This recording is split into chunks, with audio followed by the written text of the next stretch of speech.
എല്ലാവർക്കും ക്രിസ്തുയേശുവിൻ്റെ നിസ്തുല നാമത്തിൽ സ്നേഹവന്ദനം. ഇന്നത്തെ നമ്മുടെ ധ്യാനത്തിനായി വിശുദ്ധ മത്തായി എഴുതിയ സുവിശേഷം 22-ാം അധ്യായം 41 മുതൽ 43 വരെയുള്ള വാക്യങ്ങൾ. മത്തായി 22:41 മുതൽ 43 വരെ. പരീശന്മാർ ഒരുമിച്ച് കൂടിയിരിക്കുമ്പോൾ യേശു അവരോട്, ക്രിസ്തുവിനെക്കുറിച്ച് നിങ്ങൾക്ക് എന്ത് തോന്നുന്നു? അവൻ ആരുടെ പുത്രൻ എന്ന് ചോദിച്ചു. ദാവീദിൻ്റെ പുത്രൻ എന്ന് അവർ പറഞ്ഞു. അവൻ അവരോട്, എന്നാൽ ദാവീദ് ആത്മാവിൽ അവനെ കർത്താവ് എന്ന് വിളിക്കുന്നത് എങ്ങനെ? കർത്താവിൻ്റെ പരിശുദ്ധ നാമം വാഴ്ത്തപ്പെടട്ടെ. പരീശന്മാരും സദൂക്യരും ഒക്കെ പല ചോദ്യങ്ങൾ യേശുവിനോട് ചോദിക്കുന്നതാണ് ഈ അധ്യായത്തിൻ്റെ 40-ാം വാക്യം വരെ നമ്മൾ കണ്ടത്. ഇവിടെ യേശു അവരോട് തിരിച്ച് ചോദ്യം ചോദിക്കുകയാണ്. യേശുവിനെ കുറിച്ച് നിങ്ങൾ എന്തു പറയുന്നു? അല്ലെങ്കിൽ ക്രിസ്തു ആരാണ്? ആരുടെ മകനാണ്? ഇങ്ങനെയുള്ള ചോദ്യങ്ങളാണ്. യേശുവിൻ്റെ ചോദ്യത്തിന് അവർ മറുപടിയും പറയുന്നുണ്ട്. പ്രത്യക്ഷത്തിൽ ഇതൊരു അക്കാദമിക ചോദ്യമാണെന്ന് തോന്നാം. ഇതിലെന്താണ് ഇത്ര ചോദിക്കാനുള്ളതെന്നും ഒരു പക്ഷെങ്കിൽ അനുഭവപ്പെടാം.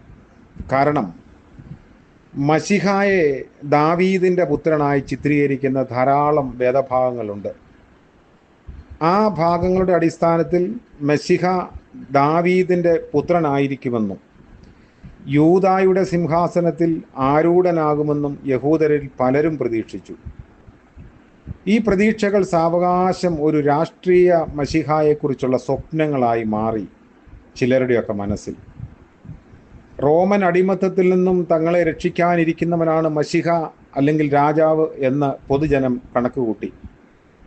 അങ്ങനെയെങ്കിൽ മശിഹ ഇസ്രായേലിൻ്റെ മാതൃകാ രാജാവായ ദാവീദിൻ്റെ ഭവനത്തിൽ നിന്നായിരിക്കുമെന്നും കരുതി. ഒരിക്കലും ഇളകാത്ത സിംഹാസനം ദാവീദിൻ്റെ സിംഹാസനമാണെന്നും ദാവീദിൻ്റെ പാരമ്പര്യത്തിൽ ഉള്ള ആൾ മശിഹ, അങ്ങനെ ഒരു ചിന്ത അവർക്കുണ്ടായിരുന്നു. മറ്റു ചിലരുടെ ഭാവനയിൽ മശിഹ ഒരു പുരോഹിതനായിരിക്കും എന്നതായിരുന്നു. വേറെ ചിലർ കരുതിയത് മശിഹ ജ്ഞാനഗുരുവായിരിക്കും. സിലോട്ടുകൾ എന്ന പേരിൽ അറിയപ്പെട്ട തീവ്രവാദികളുടെ വീക്ഷണത്തിൽ ആയുധധാരിയായ വിപ്ലവകാരിയായിരിക്കും മശിഹ.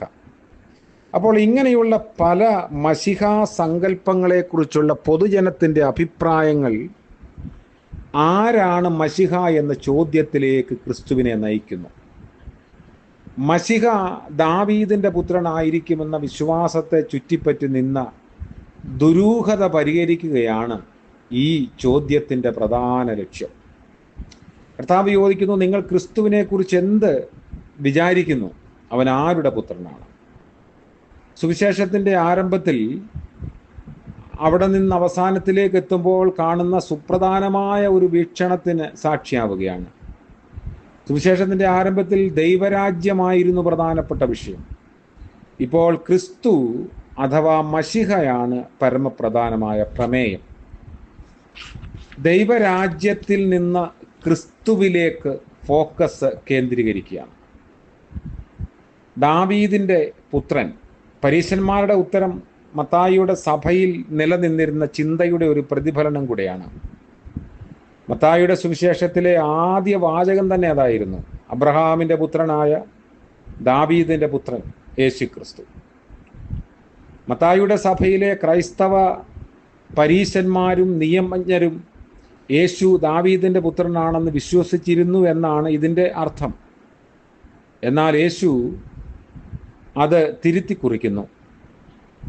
ദാവീദ് അവനെ കർത്താവ് എന്ന് വിളിക്കുന്നത് എന്തുകൊണ്ട്? യേശു ഇങ്ങനെ ചോദിക്കുക മാത്രമല്ല, സങ്കീർത്തനത്തിൽ നിന്നുള്ള ഒരു ഉദ്ധരണിയും നൽകുന്നുണ്ട്. അടുത്ത ചിന്തയിൽ നമുക്കത് പങ്കുവയ്ക്കാം.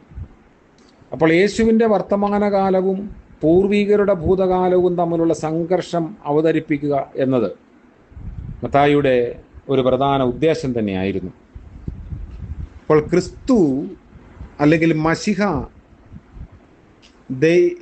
ദൈവവചനത്തിൻ്റെ അടിസ്ഥാനത്തിലും പ്രവാചകന്മാരുടെ സാക്ഷ്യത്തിലുമൊക്കെ ആരായിരിക്കും എന്ന അറിവിൻ്റെ തലത്തിലേക്കുള്ള ചോദ്യം എന്നതിനേക്കാൾ ഉപരി നിങ്ങൾക്ക് ക്രിസ്തു ആരാണ് എന്ന ചോദ്യം വളരെ പ്രാധാന്യമുള്ളതാണ്. ഈ ചോദ്യം നമുക്ക് നമ്മോടും ചോദിക്കാം. ക്രിസ്തു നമുക്ക് ആരാണ്?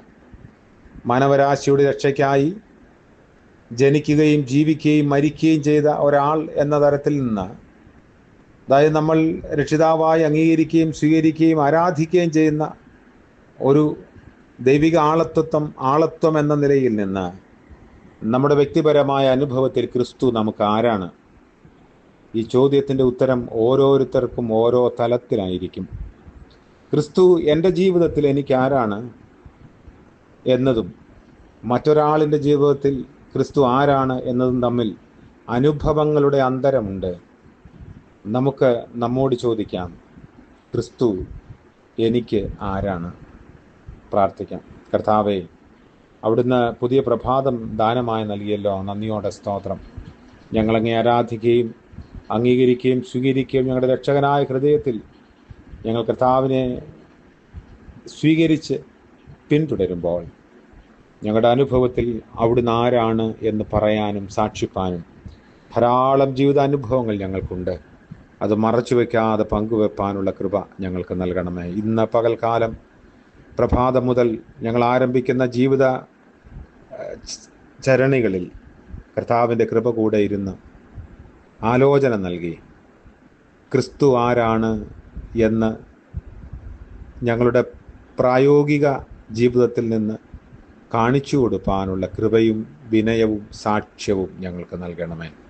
യേശു മശിഹാ മൂലം പ്രാർത്ഥിക്കുന്നു. കൃപയോടെ കേൾക്കുമാറാകണമേ. ആമേൻ. കർത്താവായ യേശു ക്രിസ്തുവിൻ്റെ കരുണയും കൃപയും സാന്നിധ്യവും നമ്മോടുകൂടെ ഇന്നും എന്നേക്കും ഉണ്ടായിരിക്കുമാറാകട്ടെ. ആമേൻ.